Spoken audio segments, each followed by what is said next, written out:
NCSoft has just completed its fourth quarter, and there's some really interesting information here, especially as it relates to Throne and Liberty and the future of AI in these video games. And it's the goal of this video to get you guys caught up to speed on all what was shared over there. Now, the takeaway for those of you who don't want to watch the whole video, and that's no problem with that, NCSoft is going to publish Throne and Liberty in Korea. Now, they are apparently on the search for an overseas partner for the global market. Some of the wording in this document kind of makes it go both ways. Like, it feels like they've either gotten the global partner and they just haven't made the announcement yet, or they're searching for a global partner to publish Throne and Liberty in the West. And if you guys have saw my last video, I'm kind of in the Amazon camp. I feel like if there was anybody who is really going to push for this more, it's going to be Amazon, but we'll have to wait and see. I know Microsoft is in the list. Sony could come in with a kind of like an 11th hour kind of play, because they are trying to hit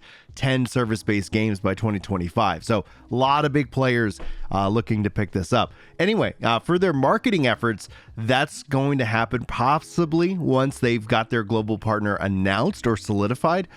You can see this as a part of like maybe a beta test for those of us who are outside of the Korean area. Now, NCSoft also plans to launch 4 non-MMORPGs alongside Throne and Liberty this year. So that's kind of bringing their games up to 5 for their launches this year. And NCSoft will also prepare a separate event in the not too far future to share more details about Throne and Liberty. And we're speculating, February or March, with the closed beta on site over with Throne and Liberty.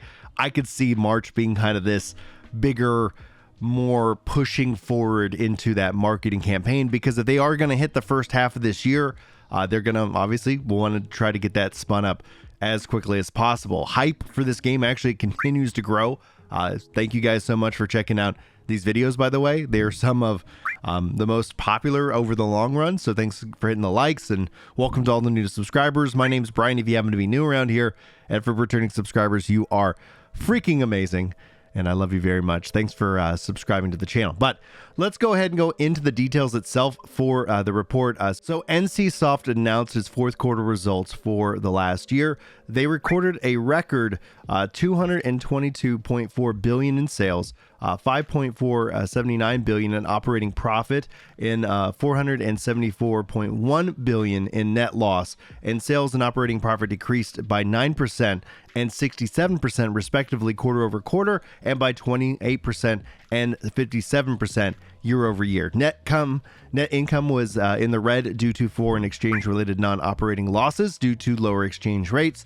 And next, the annual results for 2022 were $2.5 trillion in sales, $718 billion in operating profit, and $5.5 billion in net profit. Annual sales increased 4% year on year, the highest ever, while operating profit and net profit increased by 526% and 11% year over year, respectively. Now, for the PC online game sales, totaled $3.9 billion, accounting for $1.6 billion for Lineage, $2.9 billion for Lineage, 683, $263 billion for Aeon, $950.2 billion for Blade and Soul, $29 billion for Guild Wars. And among them, Guild Wars saw a % year over year increase in sales due to the release of the new expansion pack. Now, NCSoft will introduce a new PC and console, Throne and Liberty. This global market the first half of the year, in addition to new IPs in various other genres, such as the brawl-type combat action collectible RPG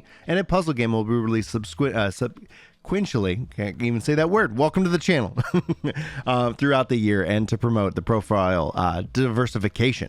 Now, regarding AI, that's something I brought up at the very start of this video. This is where this was asked about. Recently, AI technologies such as ChatGPT have greatly highlighted, as NCSoft also conducting related R&D regarding this kind of AI. And they said the relevant documents and working AI technology for R&D, we did that last year, and it finished experimenting with a medium-sized model and is now in the stage of gradually increasing its scale. The most important goal for our AI technology is to use it to create game content.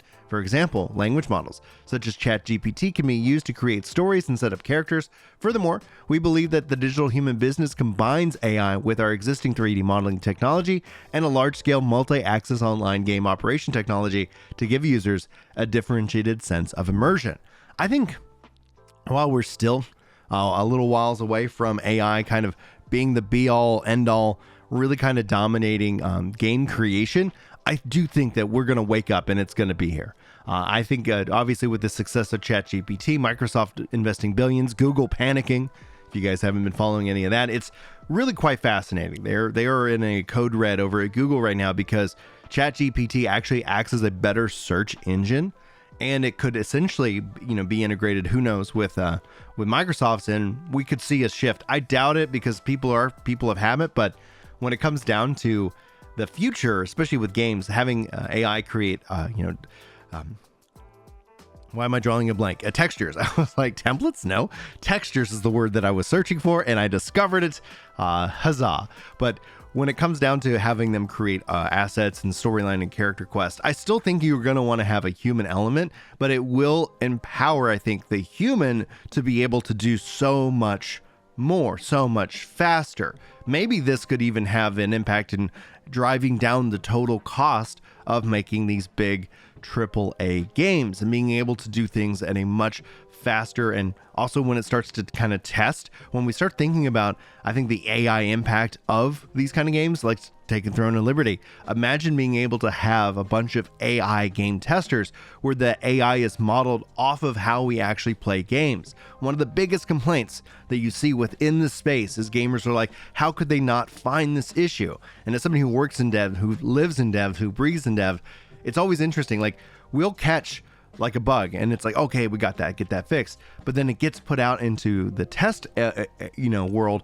And all of a sudden, like against the real APIs, against the real stuff, it's like sometimes there's just things that you just can't account for while you're deving. And as much as I wish I was the perfect, never making a bug dev, that's just not the reality. That's something that I have to fight and work on and test and try to get better and improve.